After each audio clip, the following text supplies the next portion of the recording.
Hace muchos años vine como director del Seminario Bíblico en Colombia a un evento, y esta fue la primera iglesia en la que yo prediqué, pero era una carpita.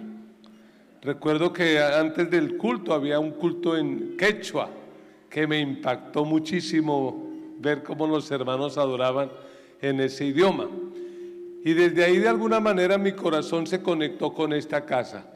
Así que para mí no es una carga, sino un deleite poder estar en este lugar con ustedes, un privilegio enorme. Y quiero que mi esposa les dé un saludo. Hace 41 años mi esposa me conoció y, como era de esperarse, quedó locamente enamorada de mí. Quedó tan enamorada que me rogó que me casara con ella, y pues me casé. Y ya hace 41 años que caminamos juntos. Gracias. Hace 41 años quedó tragado de mí y él cuenta todo al revés. Porque él fue el que me hizo los 3 niños y me amarró. Amada iglesia, Dios les bendiga. Para mí es una alegría enorme estar con ustedes, y más en esta celebración de 72 años. De verdad que veo, es evidente que la fidelidad de Dios ha estado en esta iglesia. Me emociona muchísimo verles y ver todo el proceso, ahora mirando allí lo que proyectaban, ver todo este proceso, todo lo que han vivido. Felicitaciones. Felicitaciones a los pastores, al pastor Eliseo, a la pastora Ávila. Felicitaciones a cada pastor, a cada líder y a ustedes que hacen parte de esta iglesia. De verdad que es una iglesia hermosa. Les amamos, tenemos nuestro corazón aquí con ustedes, y que vengan muchísimos años más extendiendo el reino de Dios a las nuevas generaciones. Un abrazo para todos. Amén. Amén. Yo quiero decirle a la persona que será el nuevo pastor de esta iglesia, Dios me colocó ese texto viniendo desde Filipinas, 40 horas de viaje para llegar aquí. Así como estuve con Moisés, estaré contigo. No te dejaré ni te desampararé. La gracia de Dios sobre tu vida para las nuevas etapas, los nuevos desafíos que Dios traerá para este lugar. Amén. Vamos a la palabra de Dios. Espero que haya traído su Biblia, y si no, acérquese a un cristiano, porque los cristianos siempre traen la Biblia. Ahora uno tiene hasta la bendición de poderla tener en el celular. Y pues se me ha pedido que hable de familia, un tema que me impacta, que me gusta. Después de 41 años de convivir, de compartir la vida con mi esposa, Dios nos ha regalado 3 hermosos hijos. Nuestra hija mayor en este mes de junio cumplirá 40 años. Nuestra segunda hija completará en septiembre 35 años. Y nuestro hijo menor 30 años. Lo lindo es que todos son profesionales, todos casados, todos graduados del seminario bíblico, todos sirven al Señor. ¿Qué más le puedo pedir yo a Dios? Sino una familia que ama y que sirve a Dios. Y hace más o menos 33 años empecé a predicar la palabra de Dios. Y uno como pastor pues tiene que estar predicando acerca del tema de familia. Y me encanta el lema de esta iglesia: familias que trascienden, ¿cierto? Familias que impactan. Y recuerdo con 22 años de edad mi primer predicación acerca de la familia. Lo titulé 25 principios para tener un matrimonio feliz. Imagínense ustedes eso, pastores. 25 principios. Ese sermón fue larguísimo, porque claro, yo estaba apenas empezando el matrimonio y pues hablé muchas cosas, 25. Pero luego cuando cumplí 10 años de casado, revisé mis notas y dije, esto no funcionó, esto no funcionó. Y entonces el sermón quedó reducido a 15 principios. 15 principios para tener un matrimonio feliz. La vida pasó y cuando completé 20 años de casado, volví a tener que predicar de familia. Revisé mis notas y dije, esto no funcionó, esto no funcionó. Y el sermón quedó convertido en 10 principios para tener un matrimonio feliz. Aún así eran muchos. Luego pasó la vida y completé mis bodas de plata, 25 años de casado. Revisé las notas, dije, esto no funcionó, esto tampoco, y quedaron 5 principios. Cuando completé 30 años de casado, revisé mis notas y quedaron 3. Y ahora que vamos a cumplir 41, yo no sé de qué predicar en esta mañana a ustedes. Así que vamos a ir a la palabra de Dios para ver qué nos dice Dios. Y quiero que abra su Biblia en el libro de Génesis, capítulo 2, versículo 18. Génesis 2, 18. Y quiero leer para ustedes en la Reina Valera del 60. Y la palabra del Señor dice así, si usted lo puede leer en voz alta conmigo, le agradezco. La Biblia fue diseñada para ser leída en voz alta. El Señor le dijo a Josué, nunca se apartará de tu boca este libro de la ley. La palabra de Dios hay que declararla. Así que lea conmigo, Génesis 2, 18. Y dijo Jehová Dios, no es bueno que el hombre esté solo. Le haré ayuda idónea para él. Jehová Dios formó pues de la tierra toda bestia del campo y toda ave de los cielos y las trajo a Adán para que viese cómo las había de llamar. Y todo lo que Adán llamó a los animales vivientes, ese es su nombre. Y puso Adán nombre a toda bestia y ave de los cielos y a todo ganado del campo. Pero ¿qué dice? Mas para Adán no se halló ayuda idónea para él. Siga leyendo. Entonces Jehová Dios hizo caer sueño profundo sobre Adán, y mientras éste dormía, tomó una de sus costillas y cerró la carne en su lugar. Y de la costilla que Jehová Dios tomó del hombre, hizo una mujer y la trajo al hombre. Dijo entonces Adán, ¿qué dijo Adán? Esto es hueso de mis huesos, carne de mi carne. ¿Qué más? Esta será llamada varona. ¿Por qué? Porque del varón fue tomada. Siga leyendo. Por tanto dejará el hombre a su padre y a su madre, y se unirá a su mujer, y serán una sola carne. 25. Y estaban ambos desnudos, Adán y su mujer, y no se avergonzaban. Y la iglesia dice, amén. Que Dios bendiga la exposición de su palabra. Basado en este texto, yo quiero responder a una pregunta. Y la pregunta es, ¿cómo tener un matrimonio saludable? ¿Cómo tener un matrimonio saludable? Y es un mensaje que responde a la necesidad de los que ya están casados. No importa cuánto tiempo lleven casados, esta palabra es para usted.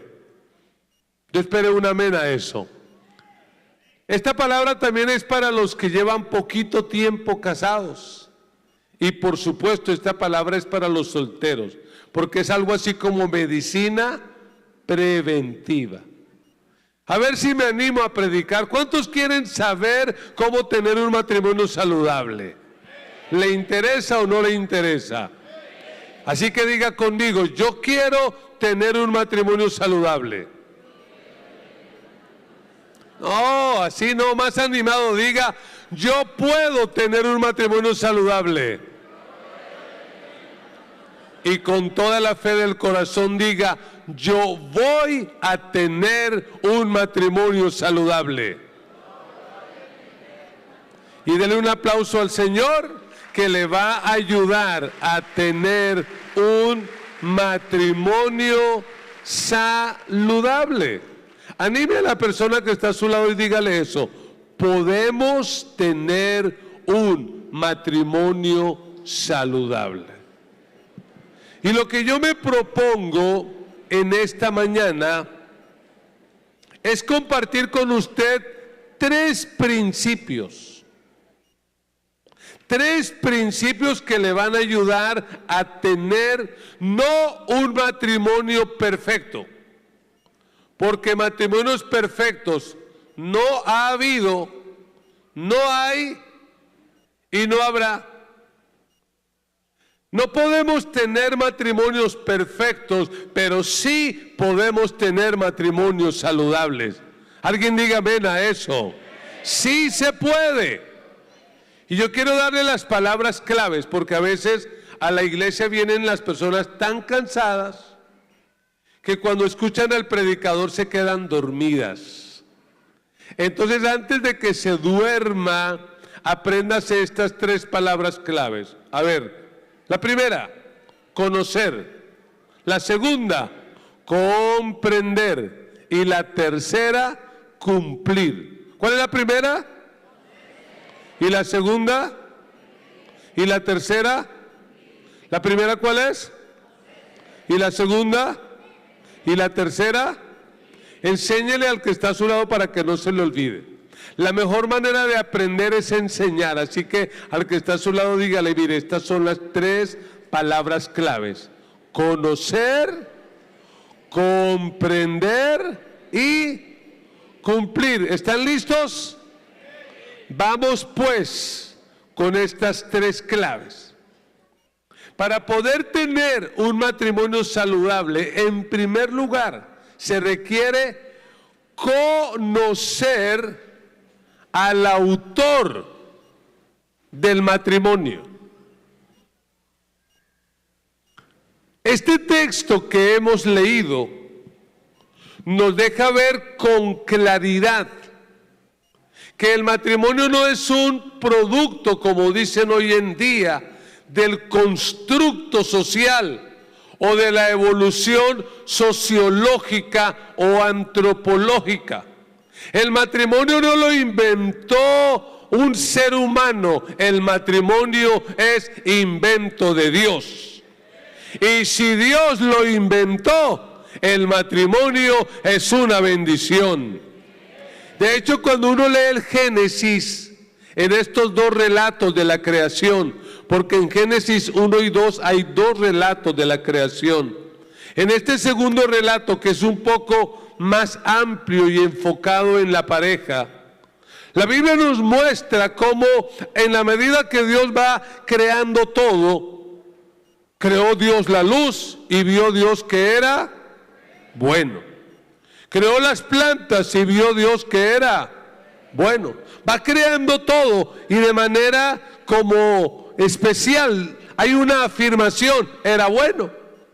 Pero si usted miró el versículo 18 que leímos, En medio de esa armonía, era bueno, era bueno, era bueno. ¿Cómo empieza el versículo 18? No es bueno, ¿qué cosa? Que el hombre esté solo. Dios se queda mirando la creación tan perfecta y dice, aquí hay algo que no está bien, y es que el hombre esté solo. Por eso Dios se dio a la tarea de crear esa maravillosa institución llamada el matrimonio. Alguien que se anime y diga, el matrimonio es una bendición. Parece que no les ha ido muy bien, que no lo dicen muy convencidos. Otra vez, otra oportunidad, diga, el matrimonio es una bendición. No es perfecto, pero el matrimonio es una bendición.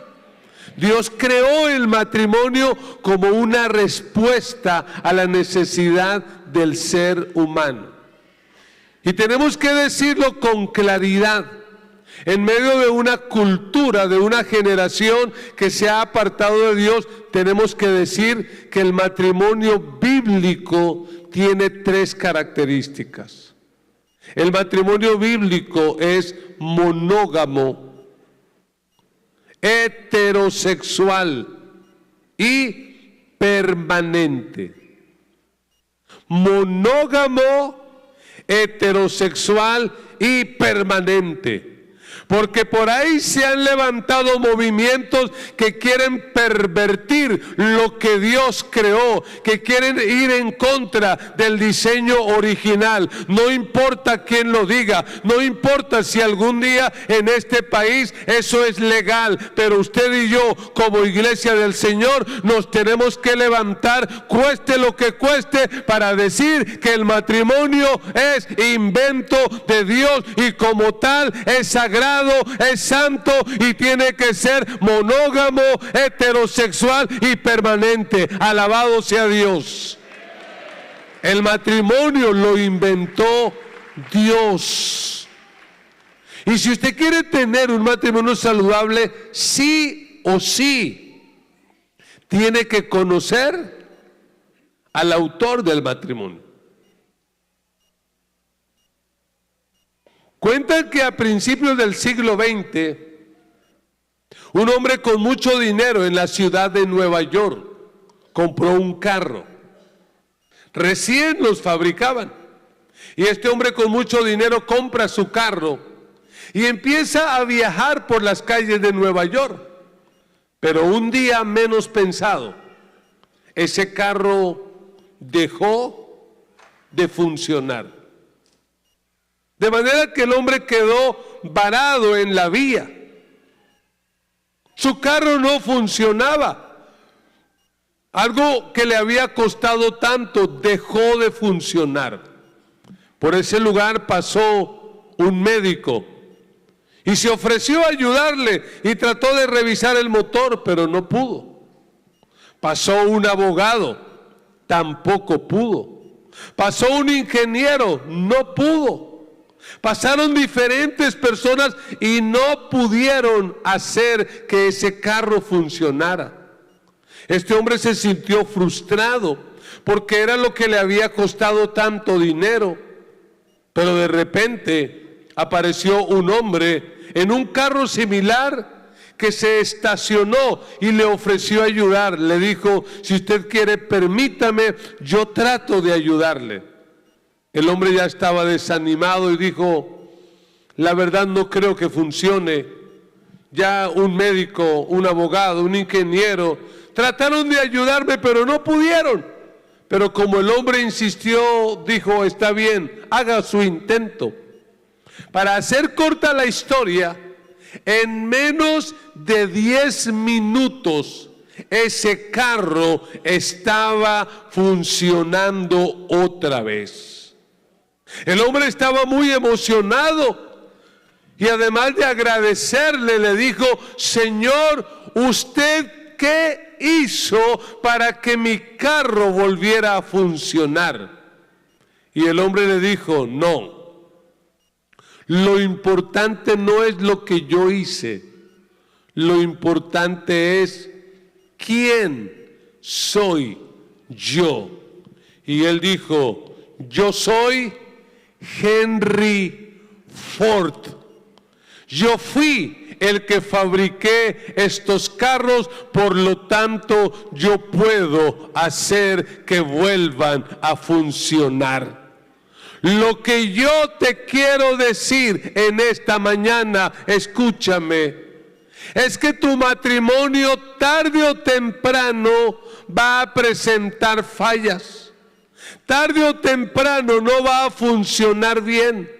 Tarde o temprano va a tener crisis y va a tener dificultades, pero hay buenas noticias, porque tú y yo conocemos al autor del matrimonio y Dios hará que nuestro matrimonio vuelva a funcionar, porque Él lo creó y Él puede hacer que vuelva a funcionar. Alguien que alabe a Dios por eso. Dios puede hacerlo.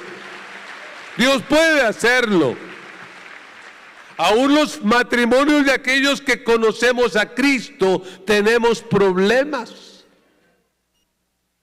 A veces el problema es que nos generamos unos ideales extraños y pensamos, como somos cristianos, nuestro hogar no va a tener problemas. Sáquese esa idea de la cabeza.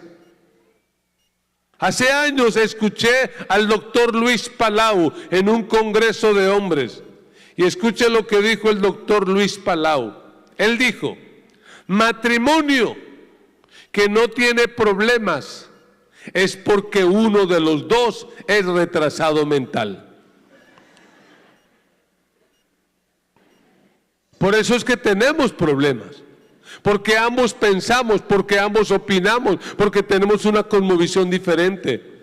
Realmente el problema no es el problema es cómo enfrentamos el problema. Yo quiero decirle, cuando su matrimonio no funcione, no piense en desecharlo, no piense en abandonarlo. En lugar de eso, busque al creador, al autor del matrimonio, porque Él tiene el poder y la autoridad para hacer que su matrimonio vuelva a funcionar. De repente alguien ha venido hoy aquí y su matrimonio está en crisis y piensa que no hay esperanza y piensa que no hay remedio. Yo quiero decirle, sí hay esperanza. Cristo es la esperanza para tu matrimonio. Cristo es la esperanza para tu familia. Necesitas conocerlo a Él. Necesitas conocerlo a Él, porque cuando tú lo conozcas, Él se va a encargar de ir reparando las cosas. ¿Sí, amén? Así que, ¿cuál es la primera clave para un matrimonio feliz? Conocer al autor del matrimonio. Pero vamos a la segunda clave. ¿Recuerdan la palabra clave que les dije cuál es? Comprender. Si queremos tener un matrimonio saludable, necesitamos comprender el propósito del matrimonio. Y este punto responde a la pregunta, ¿para qué existe el matrimonio? ¿Para qué existe el matrimonio? Y recuerdo hace muchos años que fui invitado a un congreso de jóvenes. Y aunque no estaba en el programa, el pastor me dijo, perdóneme, yo no le pedí que se preparara, pero quiero que me dé una conferencia adicional. Y yo le dije, no hay problema, ¿de qué quieres que hable? Me dijo, háblele a los jóvenes acerca de noviazgo y matrimonio. Así que yo, como pude, me organicé rápidamente y tratando de romper el hielo con los jóvenes, porque a veces los jóvenes son complicados. Los de Colombia, los de Perú no. Los de Perú son chéveres. Yo no hallaba qué hacer y cómo romper el hielo. Entonces les hice esta pregunta a los muchachos. Muchachos, ¿para qué inventó Dios el matrimonio? Y era un silencio, nadie decía nada.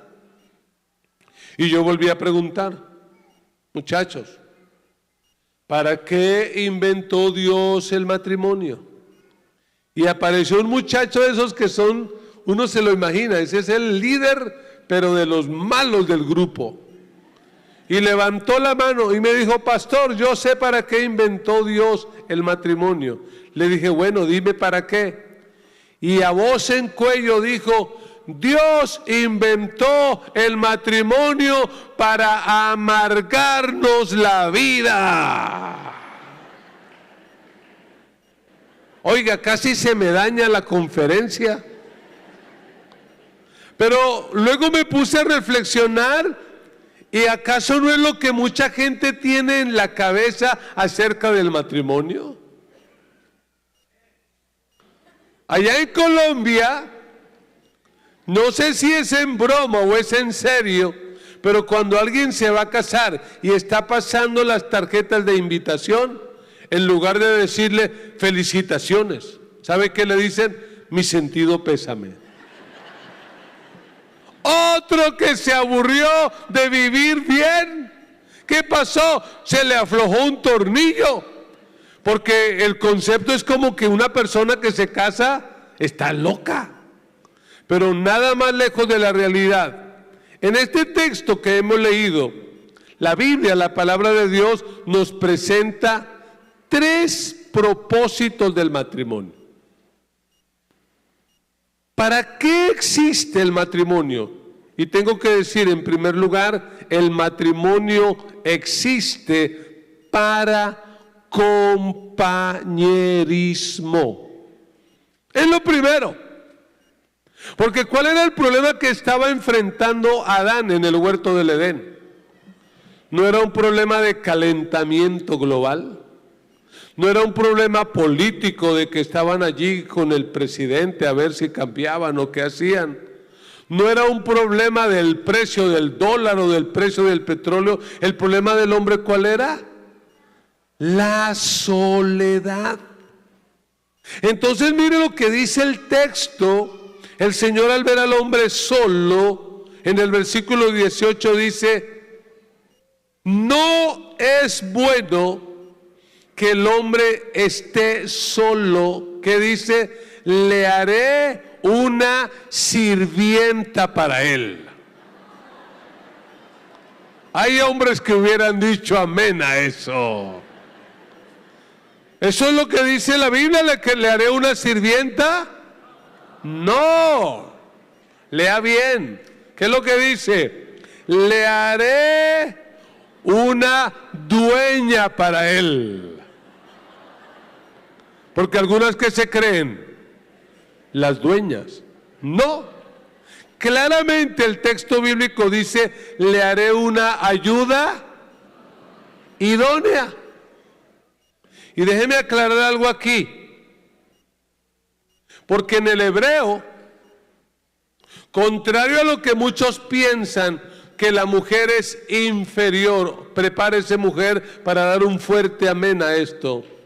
Escúcheme, en el hebreo la palabra ayuda idónea no tiene la connotación de inferioridad para nada. La mujer delante de Dios es igual en valor, en dignidad y en responsabilidad delante de Dios. La mujer no es inferior, pero tampoco es superior. La mujer es igual en valor, en dignidad y en responsabilidad. Es una ayuda idónea. Por eso Dios, al crearla, no la creó de los pies, porque si la hubiera creado de los pies, el hombre la podría pisotear. Pero tampoco la creó de la cabeza, porque de haberlo hecho así, ella podría gobernar al hombre. ¿De dónde la creó? Ahí está el texto bíblico, dice de la costilla. Por eso en Colombia, de una manera muy folclórica, cuando nos referimos al cónyuge, sea la esposa o al esposo, ¿sabe cómo le decimos? La costilla. Yo a veces voy a una reunión y llego solo, que casi nunca lo hago, siempre ando con mi negrita, con mi cholita, como dicen ustedes. Y llego a una reunión y me preguntan, oiga, ¿y dónde dejó la costilla? Porque ese es el apelativo cariñoso, la costilla, la esposa. Y por eso es que algunas malas lenguas dicen que como Dios creó a la mujer de la costilla, algunas mujeres viven a costillas de los hombres. Pero esos son chismes de la oposición, porque lo que da a entender la Biblia es que al ser creada de la costilla está cerca de ¿dónde? Del corazón, para ser amada y para ser protegida. Y dijo un pastor por ahí, y cerca de la billetera, porque sí que gastan, oiga. Yo no sé qué tan cierto sea eso, pero lo que está mostrando es que el matrimonio existe para compañerismo. Familias, aprendan esto. La compañera más especial del hombre no puede ser la secretaria, tiene que ser la esposa. El compañero más especial de la mujer no puede ser el dueño de la panadería, tiene que ser el esposo. Por eso, si usted quiere tener un matrimonio saludable, tiene que desarrollar con su cónyuge compañerismo. Mire, en este año completamos ya 3 años de tener lo que se conoce como el nido vacío. Nuestros hijos ya se casaron, ya se fueron. Y al comienzo nos dio tristeza, pero poquita. ¿Sabe por qué? Porque estamos felices, estamos viviendo el mejor tiempo de nuestro matrimonio, porque podemos ir para arriba y para abajo los dos solitos. Pero qué triste aquellos hogares donde no son compañeros. Aquellos hogares donde dicen, si yo estoy al lado de esta mujer, es por los hijos. Qué pereza. Si yo estoy al lado de este tipo, es por mis hijos. Qué pereza. El matrimonio existe para ser compañeros. Pero además, el matrimonio existe para complemento. ¿Por qué?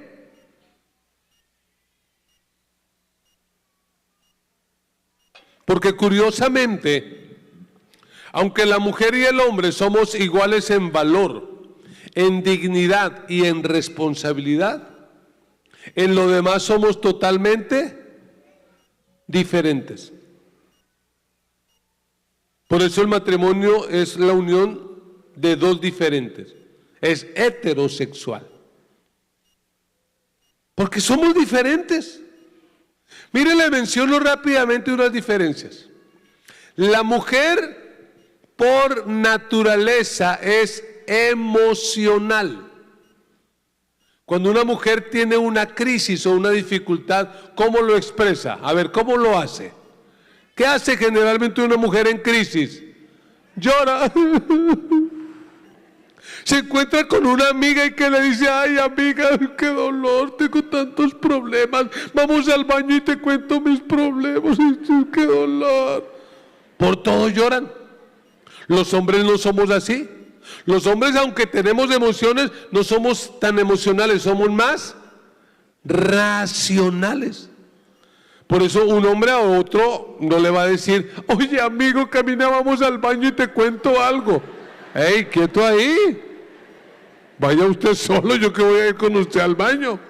Los hombres no somos emocionales, somos más racionales. Y repito, no significa que las mujeres no piensen y no significa que los hombres no sientan, sino que es la manera de reaccionar frente a la vida. A mi esposa no le gustaba el fútbol. Finalmente logré convencerla y le gusta el fútbol. Obvio, es hincha de un equipo en Colombia que se llama el América, de un uniforme rojo. Allá lo llaman los Diablos Rojos. Imagínense una pastora hincha de los Diablos Rojos. Por Dios. Pero bueno, Algún día yo le pregunté, oye, negrita, ¿y por qué te gusta el América? Yo pensé que me iba a decir por la técnica, por la calidad de fútbol. ¿Y sabe qué me dijo? Ay, por el color del uniforme. Ay, tan lindo el rojo. Bueno, para enfocarme, lo cierto es que le empezó a gustar el fútbol.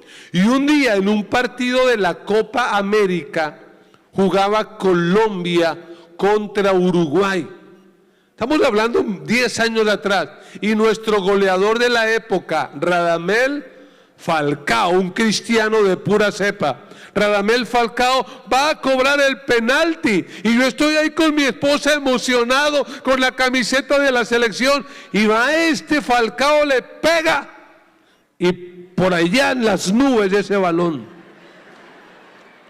Yo como soy racional y ella emocional, ¿cuál cree que fue la reacción? Se lo voy a decir. Yo cuando vi eso, ¿sabe qué dije? Mucha bestia. Yo hubiera hecho ese gol. Yo lo hago. Mucha bestia. ¿Y sabe qué dijo mi esposa, que es psicóloga de profesión? Ella dijo, pobrecito. ¿Cuándo va a superar ese trauma? Él no va a querer cobrar otro penalti. Y yo le dije, qué pobrecito, ni que nada, mucha bestia. Somos totalmente diferentes. Y eso es bueno que lo entendamos. Porque yo no sé como pastor cuántas parejas habré escuchado que llegan a mi oficina y me dicen, pastor, después de 20 años he decidido separarme. Y yo pregunto, ¿por qué? Porque uno piensa, hubo violencia, hubo infidelidad. ¿Y sabe qué es la respuesta? Después de 20 años quiero separarme porque hemos descubierto que somos diferentes. Y me dan ganas de decirle, ¡bobo! 20 años para darse cuenta que era diferente, si eso es apenas obvio. Claro que somos diferentes. Mire, por ejemplo, en el ámbito de la atracción, los hombres por naturaleza, los varones, somos atraídos por la vista. Por eso esos solteros que están por allí ven una chica bonita y empiezan a voltear para lado y lado. ¡Guau, guau! Por la vista. Las mujeres no. ¿Cómo se conquista una mujer? No tanto por la vista, sino por el oído. Por eso usted ve parejas, y no voltea a mirar a nadie, por eso usted ve parejas que usted ve esa niña tan bonita con ese tipo tan feo. Y uno dice, pero esa niña, ¿qué le vio a ese tipo? No fue lo que le vio, fue lo que le oyó. Porque el tipo bien feo que es, pero sí sabe expresarse y hablar. El punto, amada iglesia, es que tenemos que aprender a convivir con nuestras diferencias. Las diferencias no nos tienen por qué separar, las diferencias no tienen por qué llevarnos al divorcio, las diferencias tienen que llevarnos a crecer, a madurar y a construir una familia que agrade y que honre a nuestro Dios Todopoderoso. Las diferencias son una bendición. Denle un aplauso a Dios por eso. Pero en este punto del propósito del matrimonio también tengo que decir que el matrimonio existe para deleite. El matrimonio existe para deleite. Y como hay jóvenes solteros no voy a profundizar en el tema. Luego un día vengo a una charla de parejas y hablamos de esto. Pero sí quiero decir algo, porque si usted mira el versículo 24, vuélvalo a leer, que dice, por tanto, dejará el hombre a su padre y a su madre y se unirá a su mujer y serán ¿qué? ¿Una sola qué? Oiga, esa palabra carne en el hebreo hace referencia a la unión sexual. Una sola carne. No dice un solo corazón. No dice una sola alma. Ahí encontré mi alma gemela. Ahí encontré mi media naranja. No, eso de una sola carne está hablando de la relación sexual. Y tenemos que decir con claridad que el sexo fue creado por Dios, y si fue creado por Dios es una bendición. Ahí se nota cómo les está yendo en el matrimonio, lo voy a volver a decir. El sexo fue creado por Dios, y si el sexo fue creado por Dios, el sexo es una bendición.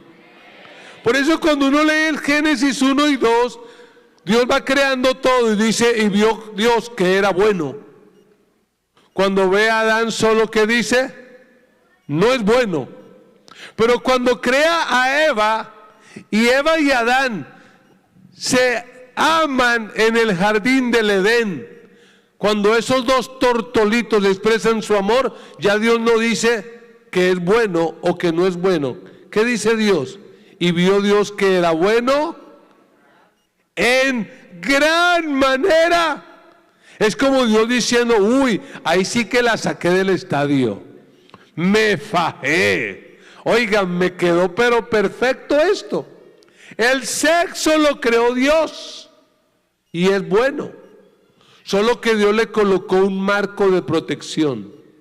Y ese marco de protección se llama matrimonio. Por eso las relaciones sexuales están restringidas únicamente para ser practicadas dentro del matrimonio. La Biblia dice con toda claridad, honroso sea en todos el matrimonio y el lecho sin mancilla, pero a los fornicarios y a los adúlteros los juzgará Dios. Claro que el sexo es una bendición, pero es una bendición para ser practicada dentro del matrimonio. Si usted quiere tener un matrimonio saludable, debe prestarle atención a eso. Porque a veces somos tan espirituales, por no decir tan legalistas, que hay gente que la relación sexual la ve como algo feo. Y hay mujeres que conocen a Cristo, llegan a la iglesia y su esposo no. Y a veces su esposo se demora en llegar a Cristo, porque el hombre que no es cristiano llega un día muy emocionado, muy alegre, queriendo aquello. Usted ya sabe de qué estoy hablando. Y en la noche él quiere estar con ella, pero ella se para ahí sí en posición de guerra espiritual. Te reprendo, Satanás, apártate de mí, porque colocan la mira en las cosas de la carne y cosas así por el estilo, porque ven eso como si fuera algo pecaminoso. El sexo es una bendición. Yo dije que el sexo es una bendición. El sexo es una bendición, pero para ser practicado, ¿dónde? Dentro del matrimonio. ¿Sí, amén? Y vamos a la tercera y última clave. ¿Cuál fue la palabra clave que les dije? Cumplir. En tercer lugar, si queremos tener un matrimonio saludable, necesitamos cumplir las exigencias del matrimonio. Y oiga la palabra que estoy usando, exigencias. ¿Por qué hoy en día la tasa de divorcios, aún dentro del pueblo cristiano, es tan alta? Porque hay personas que conociendo a Cristo se casan, pero luego al poco tiempo se divorcian. ¿Por qué? Porque no han entendido que el matrimonio es algo que exige. A veces tenemos más en la cabeza los cuentos de los hermanos Grimm que la Biblia. ¿Cómo terminaban los cuentos de los hermanos Grimm? Y fueron felices para siempre. ¿Esa es la realidad de la vida? Mire, cuando una pareja se me acerca y me dice, pastor, quiero tener el privilegio de que usted nos case, generalmente yo hago esta pregunta: ¿para qué te quieres casar? ¿Y sabe cuál es la respuesta más frecuente que me dan? Pastor, yo me quiero casar para ser feliz. Y cuando yo escucho eso digo, mejor no se case. Y entonces me dicen, ay pastor, así de mal le ha ido en el matrimonio. Y yo le digo, no me ha ido mal, vea, ya tengo 41 años.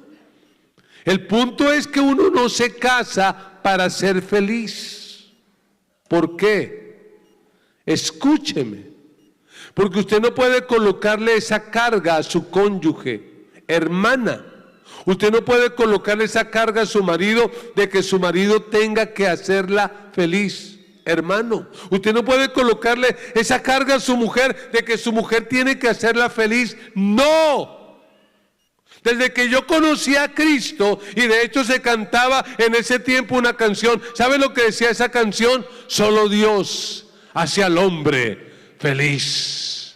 Solo Dios hace al hombre feliz. No es el marido, no es la mujer, no son los hijos, no es la casa, no es el carro, no es la plata, no es la fama. Solo Dios hace al hombre feliz. ¿Hay alguien aquí conmigo que pueda decir amén a eso? Solo Dios nos hace felices.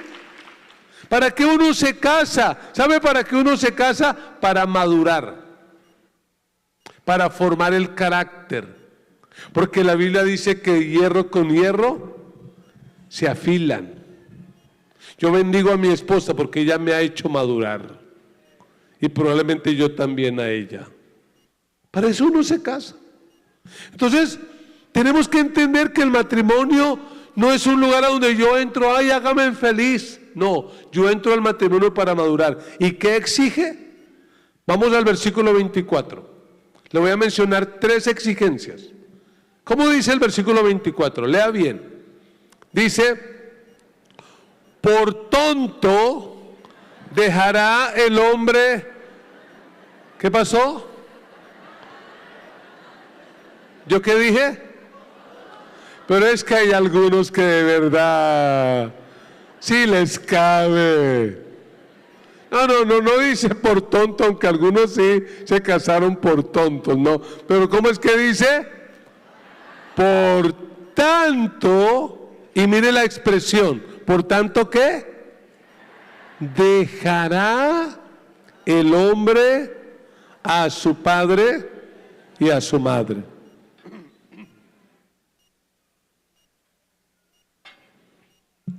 Si tienen su Biblia, subraye la palabra ahí, dejará.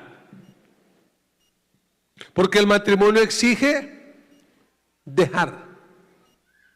El matrimonio exige cortar el cordón umbilical.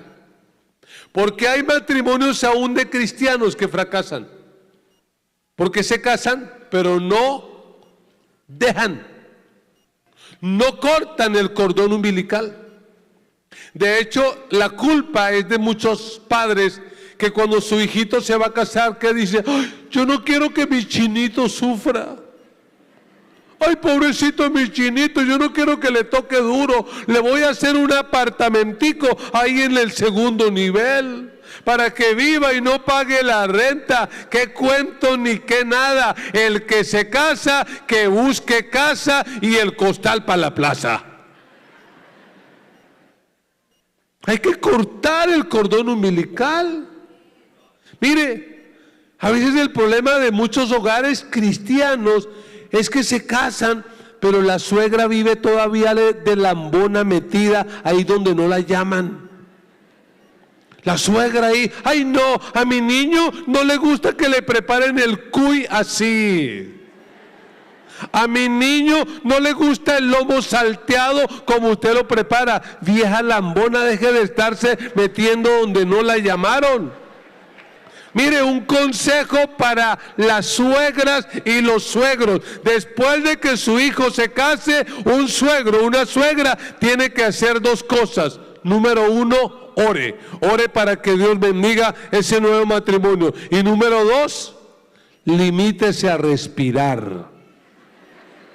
Deje de estar chismeando donde no le han llamado. ¿Dejará? Ay, pero pastor, la Biblia dice, honra a tu padre y a tu madre. Claro, hónrelo, pero a metros, de lejos. Claro, honre a papá, honre a mamá, pero allá, a lo lejitos, porque si no ese hogar se va a afectar, ese hogar va a tener crisis. Por eso el texto es tan claro que dice, por tanto, dejará. Hay que dejar. Cuando nuestros hijos se casaron, nos daba mucha tristeza, qué dolor, pero apenas ellos se iban, ese cuarto donde ellos vivían, sacábamos las cosas, las regalábamos, las vendíamos y habilitábamos ahí. De manera que cuando ellos llegaron dijeron, ¿y mi cuarto? No, aquí usted ya no tiene cuarto. Pero ¿cuántos papás hay que todavía su hija se casa, tiene un problema, regresan allá, mamá, tengo un problema con el indio aquel? ¿Y qué dice la mamá? Vio, yo le dije, mi amor, ahí todavía le tengo su camita, su osito de peluche, su cobijita. ¿Qué cosa dejará? Tienen que defenderse, tienen que crecer, tienen que madurar. Alguien que diga amén, así no esté de acuerdo con esto que está escuchando. Dejará. Prepare a sus hijos para que cuando se casen sigan honrándolo, pero que se vaya. Segunda exigencia, dice, por tanto el hombre dejará a su padre y a su madre, y aquí viene la segunda exigencia, subráyelo, y se unirá. El matrimonio exige en primer lugar dejar, pero también el matrimonio exige unidad. Exige dejar a padre y madre, pero el matrimonio exige unidad, porque cuando el texto aquí dice se unirá, es algo así como que dos metales se funden. Es como cuando en el colegio los niños pequeñitos pegan las laminitas al cuaderno, quedan tan pegadas que si usted luego trata de despegarlas, ¿qué ocurre? Se va a romper el cuaderno. Unirse. El matrimonio es eso, es unirse, es un compromiso serio. El matrimonio no es un contrato, es un pacto. ¿Y sabe qué es lo único que quebranta los pactos? La muerte. ¿Cuántos se casaron ya? ¿Recuerda lo que le dijo el pastor cuando usted se casó? Los declaro marido y mujer en el nombre del Padre, del Hijo y del Espíritu Santo, hasta que la muerte los separe, hasta que la muerte los separe. Y por si acaso, la muerte natural, el homicidio no vale. La muerte natural. Sí, porque algunos dicen, es la muerte, pues metamos la manito y ayudemos. Dejará y se unirá. Es cierto, a veces las relaciones son tan complicadas. Cuando uno está de novio, ¿qué siente uno generalmente cuando ve a la chica? Maripositas en el estómago. ¡Ay, ahí llegó el culto! Ahí está, va a cantar, va a hacer esto, y siente maripositas. Luego de que se casan, ya no sienten maripositas, sienten gastritis. Me rebotó la úlcera, ahí está otra vez. Pero usted ya hizo un pacto, ¿y qué tiene que hacer? Seguir adelante, seguir adelante. Voy a terminar. En tercer lugar, aquí en este mismo punto, tengo que decir que el matrimonio exige aceptación. Aceptación. Porque piense en el relato de la Biblia. La Biblia dice que para Dios crear a Eva, hizo que Adán cayera en un sueño profundo. Por eso la mayoría de los hombres somos medio dormidos. No entendemos a la esposa porque cuando Dios las creó, ¿cómo estábamos? Dormidos. Pero utilicen su imaginación. Imagínense, Dios hace que Adán caiga en un sueño profundo, le abre el costado y le saca una costilla. Y de la costilla Dios crea a Eva. Ahora yo me imagino a Adán despertándose de la anestesia, porque Dios se volvió cirujano para poder crear a Eva. Y yo me imagino a Adán despertándose de la anestesia. ¿Qué me pasó? ¿Dónde estoy? ¿Y qué ocurrió acá? Pero de repente allá en la distancia, ¿a quién vio? A Eva. Y cuando la vio, ¿qué dijo? ¡Wow! ¿Quién pidió pollo? Y pollo a la leña, como el pollo peruano. Cuando Adán la vio, mire lo que dice el texto bíblico. En el versículo 23 dice, dijo entonces Adán. ¿Qué dijo Adán? ¿Esto es ahora qué? Hueso de mis huesos y carne de mi carne. Esta será llamada varona, porque del varón fue. Óigame, lo que está diciendo Adán cuando ve a Eva es, ¡wow! Dios, te fajaste, te sobraste. ¿Qué pudo haber dicho Adán? Otra posibilidad. Adán se pudo haber despertado.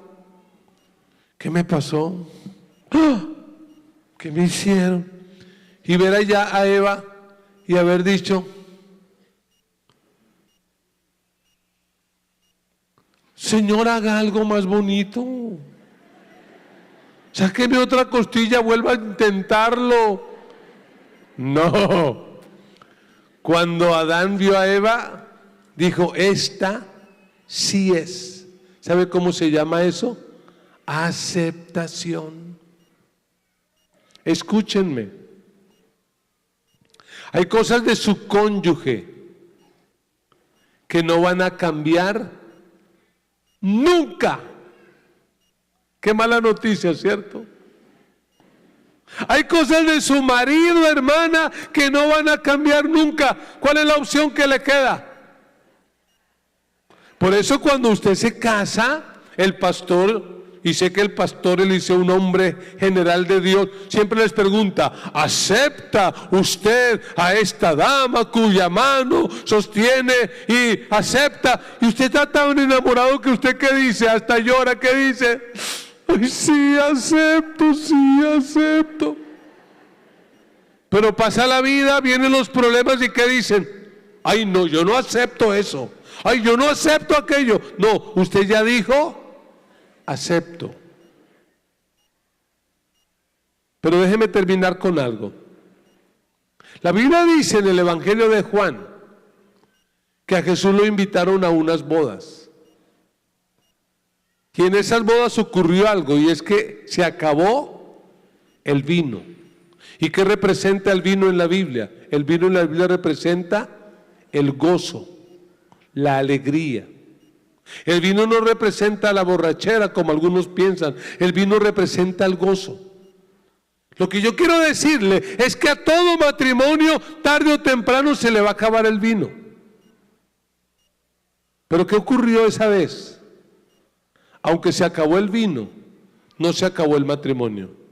Y yo quiero decretar y declarar y profetizar sobre alguien, tu matrimonio no se va a acabar. Tu matrimonio no se va a acabar. Estos matrimonios no van a terminar en divorcio. Al contrario, Dios va a traer un mejor vino, un vino de la mejor calidad para las familias aquí representadas. Porque aunque se acabó el vino, la Biblia dice que Jesús hizo un milagro. ¿Y cuál fue el milagro?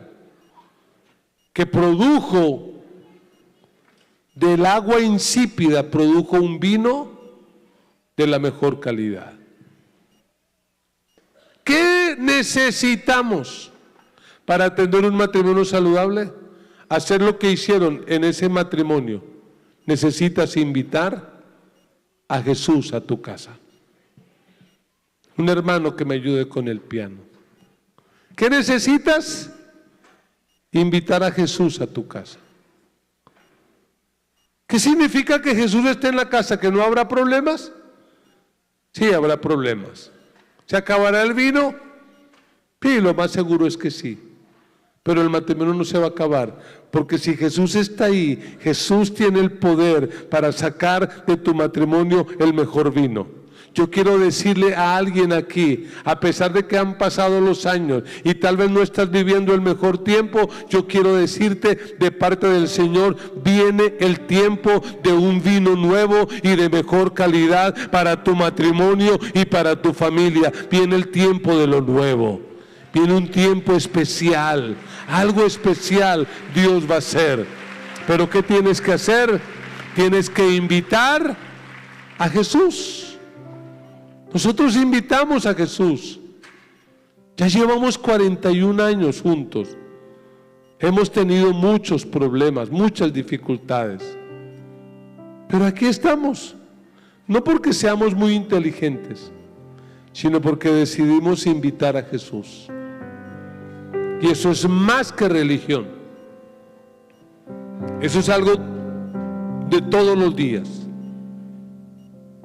Es practicar la presencia de Dios. Es vivir todos los días con la conciencia de que necesitamos a Jesús. Mira, guarda esta frase en tu corazón.